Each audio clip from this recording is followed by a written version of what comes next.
Yeah, hello everybody. Um, on this video, we're gonna be talking about how to define variables and how to create variables in PHP.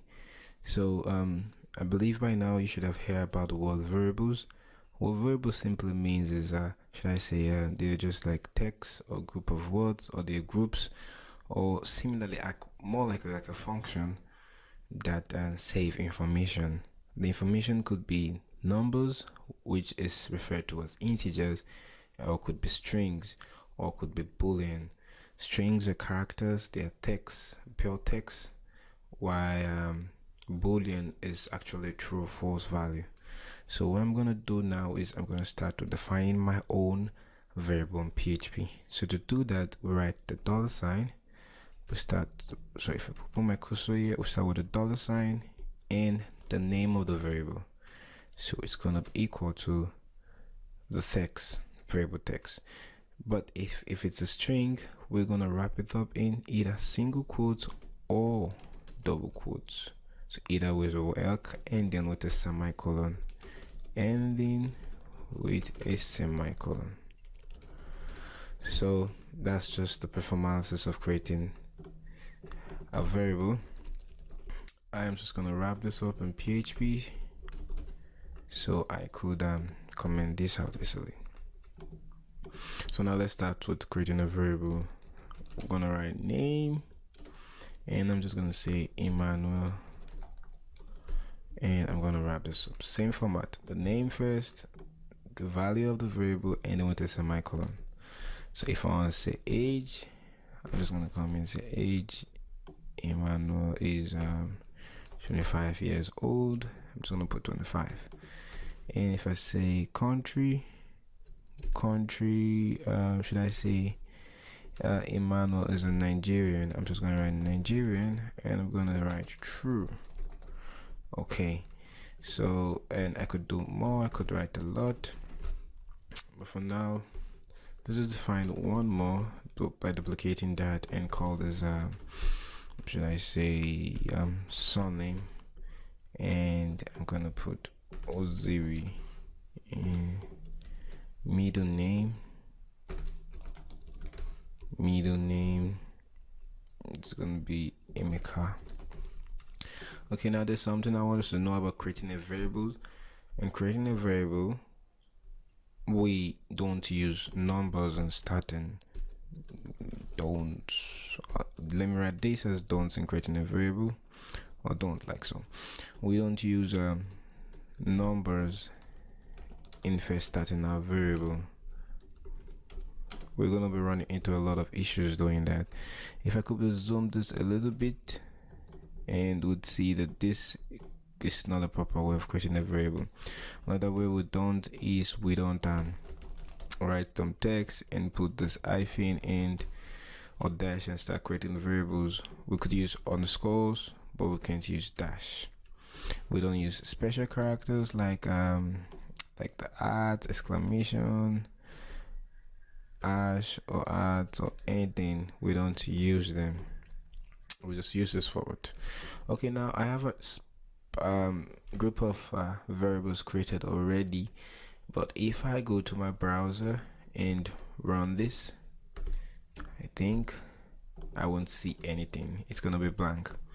Sorry, I've already turned on XAMPP. If you don't know about that, you should watch older tutorials on this channel. So, but for now, I'm not talking about XAMPP. I'm just gonna talk about how to define variables, and you should just focus with me. So next, these variables are defined, but they're still in the zeros and ones in the computer. It's not in human readable form. So for me to read or see data in my screen or in my browser, I use the word echo, or I could use the word print r, or as a function, or I could use the word verdump. So either ways I want to use. These are the three ways of displaying things on screen. Now echo is to output data either as a HTML or CSS in readable form. Why print r they're all used mainly for large data or an array, while a dump is used mainly to debug, and same function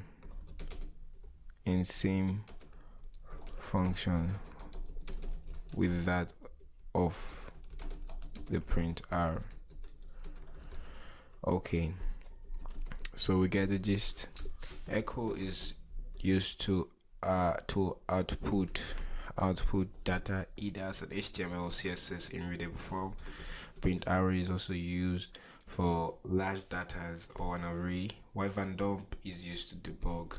So I'm just going to use all of this one by one so you get how this works. So for this, I'm going to just copy out the name, just the variable name, and I'm going to try to echo it. Always remember your semicolon at the ending. So I'm just going to Ctrl S that, and I'm going to Ctrl Shift R. Oh, sorry, I need to comment all this out. Yeah, since I would not be using them. So if I reload and I have Emmanuel, sorry the spelling is wrong, I'm just going to change this. Emmanuel, I'm just going to change this. It's my name, I need to spell this right. Okay, Emmanuel. So check again, fine. And I'm just going to echo this, repeat this for 4 times. Next I'll put surname. Next I'll put middle name, and middle, and next I'll put age. Okay, and next I'm just gonna put I'm just gonna copy this, Nigerian.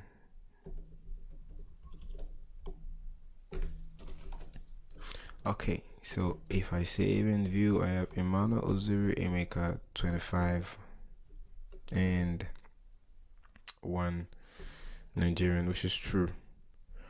Okay, so I have 1. If I make this false, let's see. False. I don't have anything. So you see, the true and false variable type actually gives us or 0 or 1.